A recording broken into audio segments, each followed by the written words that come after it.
Oi, oi, oi, sejam bem-vindos ao nosso Band Placar, que tem oferecimento BandBet segunda-feira. Sim, mas temos rodada do Brasileirão, 29ª rodada em ação e um duelo lá debaixo da tabela, 16º contra 17º. Então, Santos versus Vitória na Vila Belmiro. O Vitória vem embalado com uma vitória importante no Bavi, ou seja, um triunfo. Sim. Posso falar vitória? Posso falar vitória, né? É o Bahia que eu não posso falar. Exatamente. Vem de uma vitória diante do Bahia na última rodada e o Santos venceu o Corinthians também na Vila Belmiro. Berna, se o Santos repetir a atuação contra o Corinthians, eu acho que vai dar vitória do Santos hoje. Mas você tem certeza disso? É um time que oscila muito, embora tenha melhorado bastante sob o comando do bom técnico argentino Juan Pablo Vojvoda. Mas eu concordo com você, se jogar, principalmente que jogou no primeiro tempo daquela partida contra o Corinthians, nossa, vai ganhar do Vitória até com certa facilidade, né? É um Santos que tem um problema no meio de campo, né? O Tomazinho Couto está machucado e o João Schmidt está suspenso. Então o técnico Juan Pablo Vojvoda tem duas opções: Gabriel Monteiro ou William Arão. Eu jamais entraria com o William Arão. Está em condições físicas precárias até. Então esse cara aqui, o Juan Pablo Vojvoda, de repente, coloca o Gabriel Monteiro, que sabe jogar como um cabeça de área, né? Ele joga um pouquinho mais avançado, talvez como um segundo homem no meio de campo, mas pode atuar como um cabeça de área tranquilamente, ao lado do Zé Rafael, fazendo uma dupla ali, o Zé Rafael ajudando mais na recomposição. Sim. Eu acho que dá para acontecer. E aí, mais à frente, a gente vai ver um Barreal, jogando mais pelo lado direito, jogando e o Roleiser muito bem, marcou um golaço contra o Corinthians, e o Roleiser que está bem demais, atuando numa função de coordenação no meio de campo, com a prerrogativa de se movimentar por todo o campo ofensivo. E aí no ataque, embora haja uma certeza da dupla, né, Guilherme e Lautaro Dias, pode haver uma mudança na forma com a qual principalmente o Guilherme joga, né? No jogo contra o Corinthians, ele contribuiu bastante defensivamente, né, porque o Corinthians tem uma jogada ofensiva muito forte, com o Mateuzinho pelo lado direito. Nesse jogo, acredito que ele seja mais avançado para fazer uma dupla mesmo com o Lautaro Dias, né? E aí o Santos teria mais presença de área nessa partida contra o Vitória. Imagino um Santos exercendo o protagonismo do jogo, né? O Alex Duarte está de volta, né? Estava servindo Sim. a seleção paraguaia, por isso não enfrentou o Corinthians. Mas eu acho que mesmo assim Adonis Frias será titular. É um pedido, inclusive, de Juan Pablo Vojvoda, que dirigiu esse jogador na equipe do Defensa e Justiça na Argentina. Ele foi muito bem jogando no Defensa e Justiça, achei uma boa contratação do Santos. Já o Vitória tem o retorno do seu capitão e zagueiro Lucas Alter, né, um jogador com passagem por Atlético Paranaense, Botafogo, ou seja, um jogador de muita experiência e qualidade também, mas perdeu o Camutanga. A dúvida é se o Jair Ventura, que você vê na imagem, vai escalar um time com 3 zagueiros ou uma linha de 4 defensiva. Pode acontecer de ele entrar com 3 zagueiros, né? E lá na frente tem muito problema. O Eric tá fora, o Renato Kaiser tá fora. Esse tá querendo, e ultimamente o Renato Kaiser tem feito muitos gols. Ele é artilheiro, né? Ele é um jogador que não tem muita intimidade com a bola, mas sabe botar a bola para dentro do gol, com 1, 2 toques, só um jogador bom no jogo aéreo também, né? Bem eficiente, aliás, né? Mas o Lopes deve jogar no lugar dele. E no lugar do Eric, aí não tem tanto problema, porque entra o Mateuzinho, que é bom jogador, para mim um dos melhores jogadores do time do Vitória. E aí o Canta La Piedra, jogando o espanhol pelo lado esquerdo, né? Jogador que teve passagem na base do Barcelona, em La Masia, e foi revelado pelo Villarreal, bom jogador, né? De qualquer maneira, assim, o Santos jogando em casa e com a obrigação do resultado positivo, afinal de contas, se ganhar, abre 6 pontos em relação ao próprio Vitória, Sim. Acho que o Santos é favorito para essa partida. Vamos confirmar isso agora, olhando a capa do site da BandBet com as melhores oportunidades do mercado para o Brasileirão da Série A. Você aponte sua câmera para o QR Code que está aqui em cima e você será direcionado mais uma vez para a capa do site. E aqui tem o botão Brasileirão Série A. Você tem tudo sobre 3 jogos na noite desta segunda-feira, né? E a bola vai rolar às 9h30 da noite na Vila Belmiro para Santos e Vitória, com o Santos com uma odd boa. 1,56 para cada real apostado. Acho que o Santos é bem favorito nesse jogo.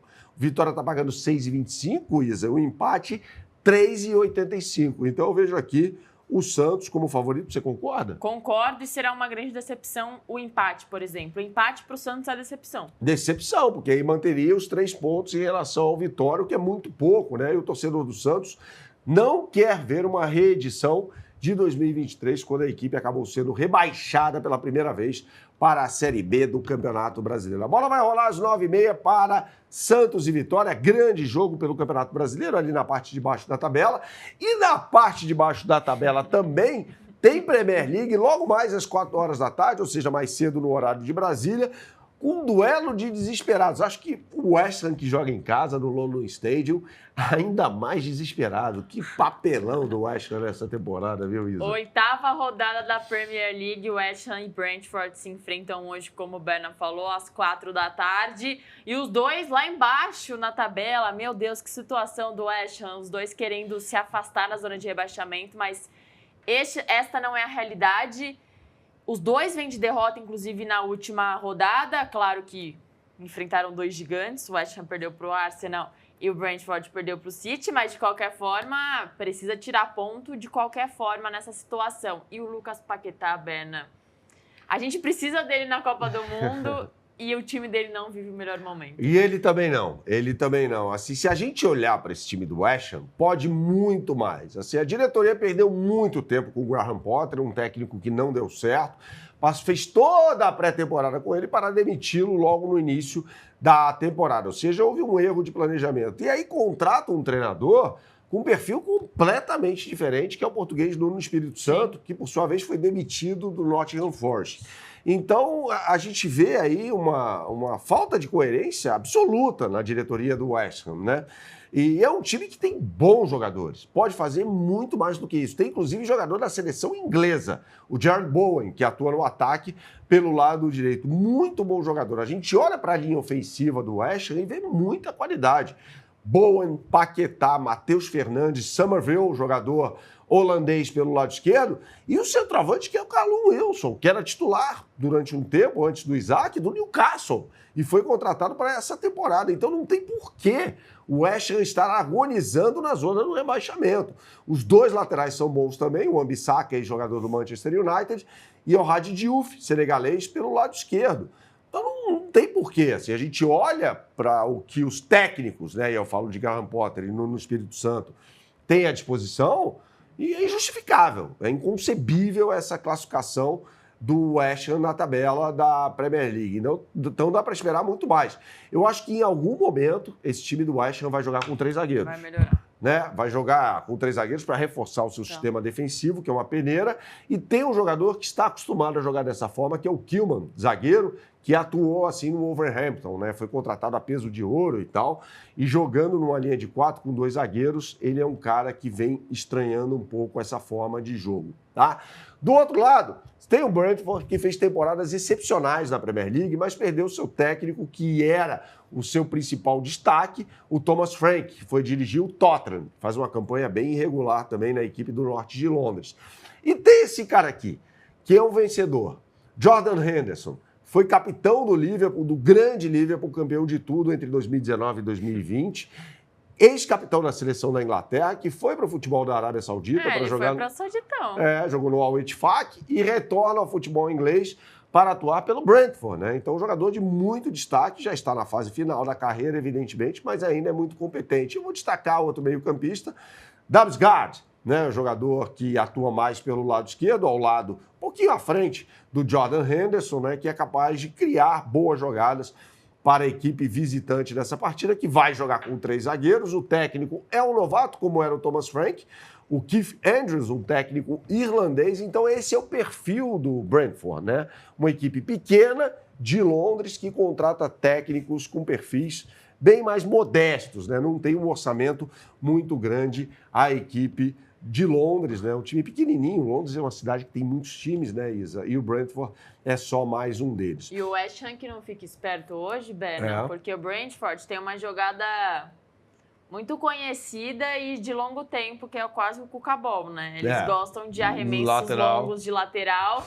E eu tava até vendo, isso é uma prática comum deles e eles são tradicionais nisso. Eles foram Os treinados para técnicos isso. se especializam para ser profissionais nisso. E isso é muito engraçado, porque é uma arma de jogo, gente. Claro que é, às vezes não dá certo, na maioria das vezes não dá certo, mas é uma estratégia, sem dúvida nenhuma, ainda mais para times que têm um bom jogo aéreo, né, Isa? E times que têm um repertório de criação de jogadas mais pobre, então eles fazem essa jogada. Pega ali um arremesso lateral rápido, Faz um pega a gol, defesa despreparada. se fecha lá atrás, a defesa do West Ham é uma peneira, o West Ham não ganha de ninguém. Olha, Só a gente ganhou- avisou, hein? Só ganhou do Nottingham Forest nessa temporada e também todo mundo ganha do Nottingham Forest, que por sinal demitiu o técnico Andy Postecoglou com 39 dias de trabalho após a derrota nesse final de semana. Não é só para o futebol Chelsea. brasileiro que é desorganizado. Evangelos Marinakis é o nome da fera. Mas vamos lá, vamos botar na tela as melhores oportunidades do mercado para você na BandBet. Você aponte sua câmera para esse QR Code que está aqui em cima e mais uma vez você será direcionado para a capa do site. E aqui a gente coloca as odds simples para esse jogo. O West Ham joga em casa, no London Stadium. Não é uma atmosfera intimidadora, né? Pelo contrário, é um estádio meio frio e tal. Muito diferente do estádio anterior, o Bowling Ground. Mas é em casa. Vai jogar diante do seu torcedor, né? Contra uma equipe que não vem muito bem. Vem um pouquinho melhor na classificação, mas não vem muito bem tampouco, que é o Brentford. Aí, Isa, é o seguinte. 2,50 para o West Ham, uma odd até que boa. Boa. Um empate 3,25 e o Brentford pagando 2,80, tá? Aqui eu acho que eu vou no West Ham. Você falou que tem jogadores de muita qualidade, então eu tô esperando esses jogadores aparecerem. Vai ser hoje. Vai ser hoje, Vitória do né? West Ham. Vitória do West Ham jogando no leste de Londres contra a equipe do Brentford. O West Ham que até tem esse ânimo um pouco mais mostrado nas últimas partidas por causa da contratação do novo técnico no Espírito Santo, aquele fato novo que dá um gás nos jogadores. Então falamos sobre Campeonato Brasileiro, continuaremos a falar sobre a competição nacional numa próxima edição do Band Placar e falamos também sobre a Premier League, que tem o último jogo da rodada nesta segunda-feira. O que você sempre fala por aqui? Jogue com responsabilidade, é só para maiores de 18 anos. Valeu, até a próxima.